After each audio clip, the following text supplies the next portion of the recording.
Richard Sterling didn't look at me when he fired me. His attention stayed fixed on his own reflection in the glass wall of his office, fingers adjusting his tie with the careful vanity of someone preparing for a press photo. He slid a manila folder across the polished mahogany desk the way a man slides a check he plans to cover without flinching. "I'm trimming excess," he said, voice smooth, rehearsed. "Algorithmic logistics is legacy overhead. I'm not paying you to stare at dashboards when AI can do it cheaper." Then came the smirk, not a smile, something smaller, sharper. A flash of confidence that hadn't been earned. The expression of a man convinced he was pruning a bonsai tree, completely unaware he'd just severed the brake line of a car flying downhill. I didn't protest, I didn't ask for clarification. I took the folder, stood, and walked out. "Drop a comment and let me know where you're listening from and what time it is for you right now. I'd love to know who's part of our community." I crossed the employee parking lot, gravel crunching beneath my heels. Chicago hung under a low gray sky, the kind that presses down on warehouses and steel like a held breath. The glass tower loomed behind me, but I didn't turn around. No tears, no dramatic door slam. I sat in my car for a moment, engine humming, letting the quiet settle into place. Richard Sterling believed he had eliminated a line item. In his mind, he dismissed a middle manager who babysat spreadsheets and watched numbers scroll. That was always the flaw with men like Richard. They admired skyscrapers for their reflective windows, never once considering the steel skeleton buried beneath the concrete. He didn't know, he couldn't know because I'd made sure of it.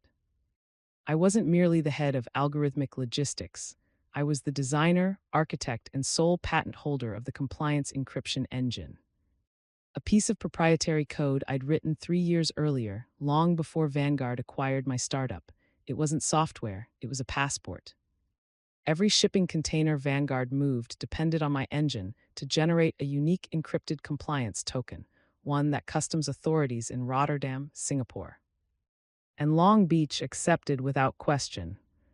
$850 million of cargo crossed borders daily because my system told governments it was legitimate.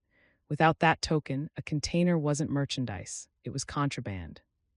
There's a psychological term called the Atlas complex, the burden carried by people who hold up something so massive, so consistently, that everyone else forgets the weight exists at all. They assume the sky stays aloft on its own. They mistake reliability for inevitability. For 3 years, I had been Vanguard's Atlas. I absorbed every failure, automated every crisis. Made the chaos of global trade look dull, predictable, effortless. Richard looked at my department and didn't see structural necessity. He saw payroll. He saw a quiet room draining capital. He saw the sky floating and assumed gravity was optional. He made his decision based on visibility, not value. What he didn't read was Section 14, Paragraph 3 of my contract. The licensing agreement for the compliance encryption engine remained valid only with my continued employment, or a separate consulting arrangement. And for security, for protection against theft, I had installed a dead man's switch. Every Sunday at midnight, the system required my fingerprint and a unique 24-character key generated from my private server to renew the certificates for the next 168 hours. Not a flaw, a safeguard. If I was removed, the system locked itself down to prevent unauthorized interference. I glanced at the clock on my dashboard. Friday, 4:45 p.m., the current key would expire in 55 hours. I didn't need to hack anything. I didn't need malware or sabotage. I simply needed to comply. I needed to leave. I shifted the car into drive and pulled out of the lot. Atlas was shrugging. And Richard Sterling was about to discover how heavy the sky really was. Sunday nights in my apartment were usually reserved for laundry and meal prep. This Sunday was a watch. At exactly 8:00 p.m., my phone vibrated on the coffee table. Not a call, not a text. A push notification from my private server, an app I'd built myself. Biometric key rotation required. 4 hours to expiration. Normally, I'd open my laptop, scan my thumb, generate the new hash, and keep the global supply chain alive for another week. 30 seconds, maybe less. But these were not normal conditions. I sat on the couch, herbal tea warming my hands, staring at the screen. I was no longer a Vanguard employee. My badge sat in a box by the door. HR had marked me terminated. If I logged in now, I'd be accessing corporate infrastructure without authorization. That wouldn't be work, that would be hacking. And Richard Sterling was very clear about doing things by the book, so I did nothing. At 9:30, another notification appeared, an automated email from Richard. A standard template reminding me to return my laptop, badge, and parking pass by noon Monday. Failure to comply would result in deductions from my severance. I laughed quietly once. He was worried about a $2,000 laptop, threatening me over plastic, while the digital foundation of his empire suffocated in real time. I swiped the notification away, deleted the email. This wasn't revenge, it was malicious compliance. He fired the architect. He didn't get to keep the building. I watched the clock. 10:00, 11:00, 11:59. The seconds marched forward with mechanical certainty. At midnight, the app changed. The polite request vanished. A red banner replaced it. Rotation failed. Dead man's switch engaged. Protocol 0 initiated. Deep in Vanguard's server farms, the system interpreted my silence as a breach. Operator incapacitated. Credentials compromised. To protect itself, it did exactly what I designed it to do. It locked down. It scrambled outgoing codes. It shut itself off. No rush of adrenaline, no panic, just a cool, unfamiliar peace. The weight was gone. The sky was no longer mine to hold. I turned off my phone, placed it face down, and went to bed. I slept better than I had in 3 years. Monday mornings at Vanguard Global Logistics usually sounded like a stock exchange in full frenzy, phones screaming, brokers shouting, servers chewing through data, the sound of money moving. But that Monday, my former assistant Alina told me later, it didn't sound alive, it sounded buried. There's a specific silence in logistics when data stops flowing. It isn't calm, it's suffocating. At 8:00 a.m. sharp, the massive digital wall, the big board froze. Ships, planes, trucks, green indicators blinked once. Then every single one turned red. Protocol 0 had executed. The compliance engine revoked every active certificate with custom systems worldwide. Vanguard wasn't a logistics company anymore. It was a ghost.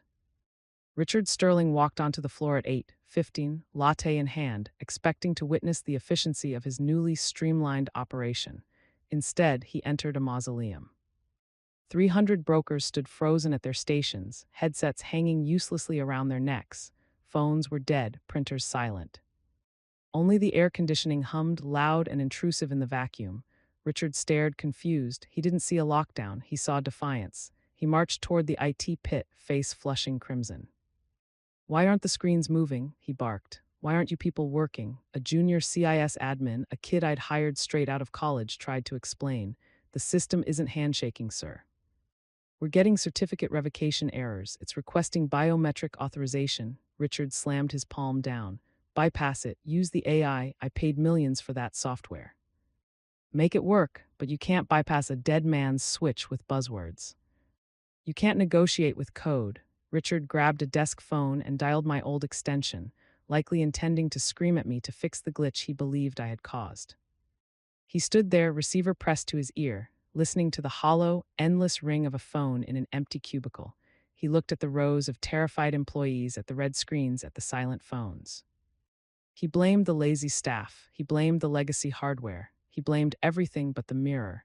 He had no idea that the building wasn't just having a technical difficulty. It was burning down around him, and he was the one who had thrown away the fire extinguisher. By noon, the damage wasn't just inside the building, it was global. The Port of Rotterdam had flagged 3 Vanguard container ships as non-compliant, refusing to let them dock. In Singapore, a fleet of air cargo planes was grounded on the tarmac, racking up fees by the minute, and in Long Beach, the automated cranes simply stopped lifting. Without the encrypted token from my engine, the entire international logistics network treated Vanguard's cargo as radioactive. $850 million of inventory, electronics, pharmaceuticals, auto parts was frozen in transit. Richard was in the executive conference room, sweating through his expensive shirt. He had it on speakerphone, screaming at them to reboot the server as if this were a Wi-Fi router in a coffee shop. That was when Alina, the general counsel, burst in. She looked pale, clutching a sheath of papers like a shield. "It's not a bug, Richard," she said, her voice trembling but clear. "It's not a hack, it's a license." She threw the contract on the table. "You fired the patent holder. The software isn't broken. It's working exactly as designed. It's waiting for her authorization." Richard stared at the contract, the blood draining from his face.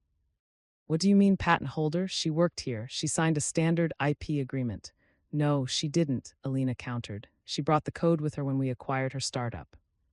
She retained the rights, we only lease it, and the lease requires weekly biometric renewal by the owner. We are currently operating illegally.